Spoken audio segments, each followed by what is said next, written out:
আজকে ঘুম থেকে উঠতে না অনেকটাই দেরি হয়ে গেছে। কেননা কালকে রাত্রে ঠিকঠাক ঘুম হয়নি আর একটু মাথাটাও যন্ত্রণা করছে। বুঝতে পারছি না এখানে মাঝে মাঝেই আমার শরীরটা এতটা খারাপ হয়ে যাচ্ছে কেন? কোনো কারণ ছাড়াই মাথা যন্ত্রণা, কোনো কারণ ছাড়াই শরীরে উইকনেস, জলের জন্য নাকি ওয়েদারের জন্য বুঝে উঠতে পারছি না। যাই হোক, শরীর খারাপ হলেও কাজ তো করতেই হবে। ঘুম থেকে উঠে যেটা আমার প্রথম কাজ সেটা হচ্ছে বাসি বিছানাটা গুছিয়ে নাও। তো সেটাই করে নিচ্ছি। বিছানাটা গুছিয়ে তারপরে ব্রেকফাস্ট তো বানাতেই হবে, যেহেতু তোমাদের দাদাভাইয়ের ডিউটির একটা ব্যাপার আছে।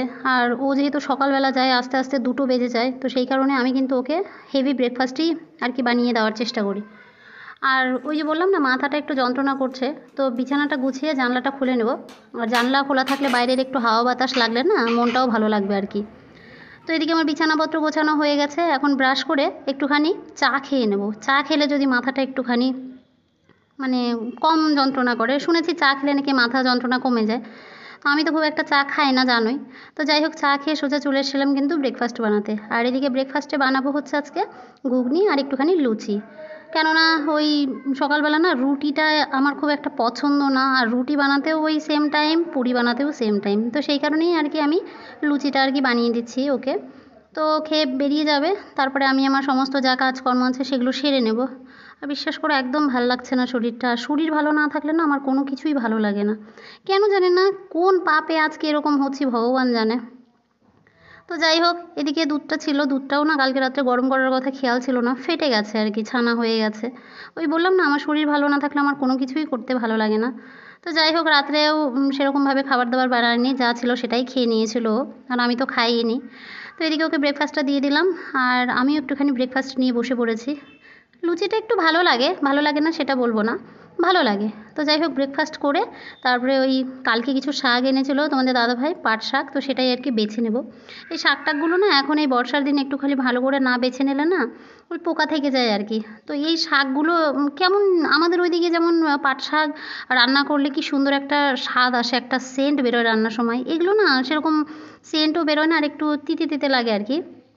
আর এখানকার একটা বিশাল বড় দুর্বলতা বলতে পারো, ছোট ছোট মশা মানে শরীরে কোথায় কামড়াবে তুমি বুঝতে পারবে না, কিন্তু কিছুক্ষণ পরে দেখবে সেই জায়গা থেকে না ফুলে যাচ্ছে আর কি, মানে যেটা আর কি ম্যালেরিয়ার আর কি লক্ষণ সেটা বলতে পারো।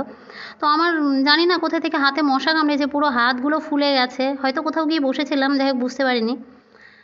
তো এইদিকে যাই হোক একে একে সমস্ত কাজ সেরে নিচ্ছিলাম, আর রুমটা মোছা বাকি ছিল সেটা এখন পরিষ্কার করে নেব। আর রুমটা আমি হচ্ছে পোছা দিয়ে মুছি, মুছি না সেটা বলবো না, কিন্তু বসে মুছলে না ভালো পরিষ্কার হয়। আর যেহেতু হাত দিয়ে মুছলে পরে এদিক ওদিক সেদিক ভালো করে মানে বেডের নিচ দিয়ে তারপরে বক্সের নিচ দিয়ে পরিষ্কার করা যায়। পোছাটা কী বলো তো, তাড়াতাড়ির সময়। তা আমি এই রুমটা বেশি বসেই মানে মোছার চেষ্টা করি যেদিন আর কি আমার সময় থাকে, আর যেদিন খুব তাড়াতাড়ি থাকে সেদিন ওই দাঁড়িয়ে দাঁড়িয়ে মুছে দিই।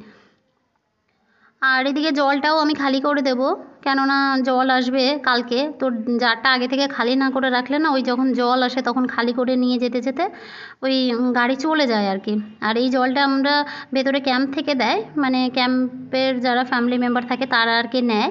তো জলটা কিন্তু মিনারেল ওয়াটারের মতনই কিন্তু ফিল্টার করা, বেশ ভালো খেতে। আমার তো অভ্যাস হয়ে গেছে, মানে আমি মিডিলে বাড়ি গেছিলাম একবার, মানে ত্রিপুরা আসার পরে একবার আমি বাড়ি গেছিলাম আমার একটা কাজে। তো বাড়ি যাওয়ার পরে না আমরা যে বাড়িতে যেটা জল এতদিন ধরে খেয়ে আসছি সেই জলটা না আমার ভালো লাগছিল না। কেন কি এই জলটা না ওই সেই কেনা জলের মতনই স্বাদ, তো একটা অভ্যাস হয়ে গেছে। রান্না বসিয়ে দিয়েছি, এদিকে রান্না হবে হচ্ছে আজকে ভাজাভুজি, মানে সব সবজিগুলো না দু একটা করে বেঁচে গেছিলো, তো সেগুলোই আর কি রান্না করব। এখানে করলা ভাজা, এখানে হচ্ছে পটল ভাজা, আর মটর ডাল ভিজিয়ে বড়া করেছি, মানে ভিজিয়ে ওটাকে ভালো করে বেটে বড়া করেছি। আর আজকে আমি তোমাদের সাথে একটা টিপস শেয়ার করব, সেটা হচ্ছে মানে যারা ধরো পার্লারে যেতে পারো না ফেসিয়ালের জন্য, তারা কিন্তু বাড়িতে এটা অ্যাপ্লাই করতে পারো। আমি এখানে নিয়েছি হচ্ছে বেসন, যেটা দোকানে কিনতে পাওয়া যায় বেসন। বেসন নিয়েছি, কেউ চিনির দানা নিতে পারো, কেউ মধু নিতে পারো, যাদের কাছে মধু অপশনাল হিসেবে নেই তারা চিনির দানা নিতে পারো। আর এখানে হচ্ছে আমি একটুখানি মধু নিয়ে নিলাম, হালকা একটু, আর সঙ্গে একটুখানি কাঁচা দুধ নিলে পরে ভালো হয়। তো যেহেতু আমার দুধটা আজকে মানে যে দিদি দিয়ে যায় সেই দিদি এখনও আসেনি, একটু লেট হবে, তো আমি এটা আপাতত মিশিয়ে রাখি। তো দুধটা আসলে পরে অ্যাড করে দেবো। আর এতে কিন্তু কোনো জল দিব না, কোনো কিছু রস হলে ভালো হয়। আর একটু সামান্য যেটা আমরা রান্না করি সেই হলুদটা, সেই হলুদ গুঁড়ো দিতে হবে। তো একটুখানি সামান্য হলুদ গুঁড়ো, এখানে মধু আর হচ্ছে বেসনটাকে ভালো করে মিশিয়ে নেবো। আর এটা না দুধ দিয়ে মানে ওই মিশ্রণটা তৈরি করতে হবে। আর সঙ্গে অন্য কিছু রস দিলেও ভালো, মানে যেমন তোমার কী বলো ওটাকে, রস কেউ কেউ দেয়। তো আমার কাছে অত টাইম নেই আর অত কিছু নেই, তো এইটা হচ্ছে ভালো করে বানিয়ে এটা তুমি যদি মুখের মধ্যে 5 মিনিট বা 10 মিনিট রাখো তো তোমার স্কিন কিন্তু গ্লো হতে বাধ্য। তো আজকে আমি সেটাই আর কি অ্যাপ্লাই করবো। তো এটা আমি মিশ্রণটা করে রাখলাম, দুধটা যখন আসবে দুধটা এটা অ্যাড করে দেবো, তারপরে কিন্তু আমি হচ্ছে এটা মুখে লাগাবো।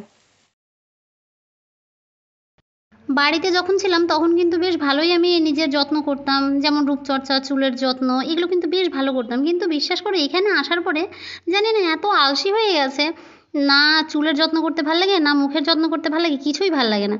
তো যাই হোক এই প্যাকটা না 10 মিনিট মতন রেখে তারপরে চলে গেছিলাম হচ্ছে স্নান করতে। আর স্নান করে এসেই এখন হচ্ছে যেটা কাজ সেটা হচ্ছে আগে একটুখানি তুলসী গাছে জল দিয়ে দেবো। আর আমার পুজোটাও সারা হয়ে গেছে, আর এদিকে তোমাদের দাদাভাইও চলে আসে ডিউটি থেকে। আর আজকে অনেক দিন পরে একটুখানি রোদের দেখা মিলেছে আর কি, হালকা হালকা একটুখানি রোদ্দুর উঠেছে, তো বেশ ভালোই লাগছে আর কি। তো যা জামা কাপড় ছিল আমার একটু ভেজা ভেজা, তো সেগুলো আমি শুকিয়েও নিয়েছি।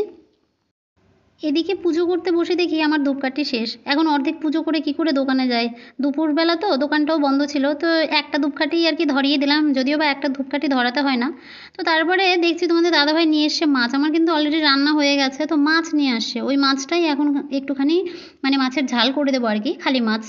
তো মাছটা হচ্ছে অনেক বড় ছিল, সম্ভবত রুই মাছ মনে হয়, আমি যদিও বা মাছ চিনি না।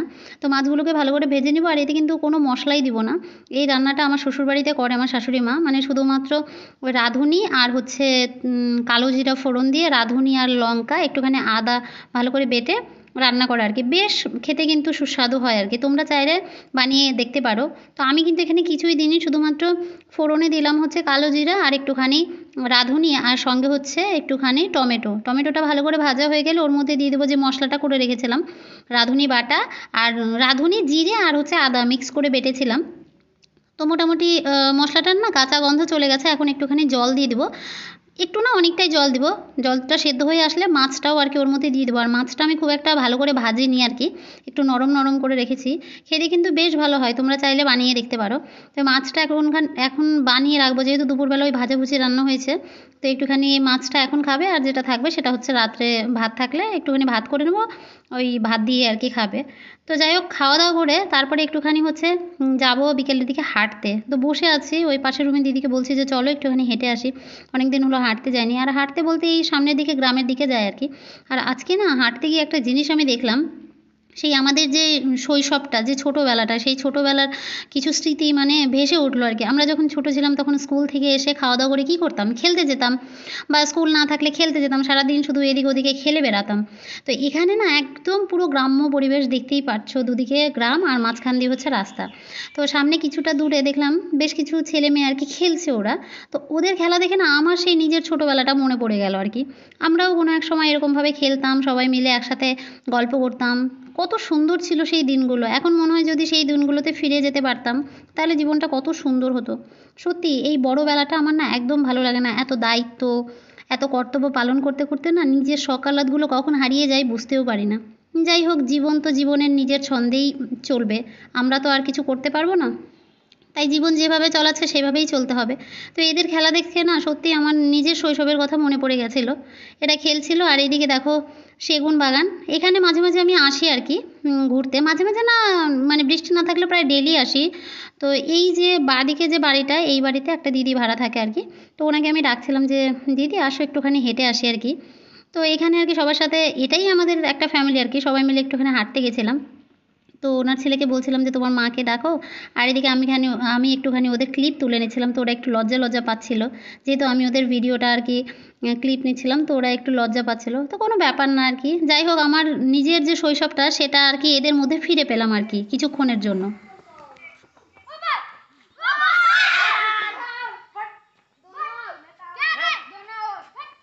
आ जाओ दीदी।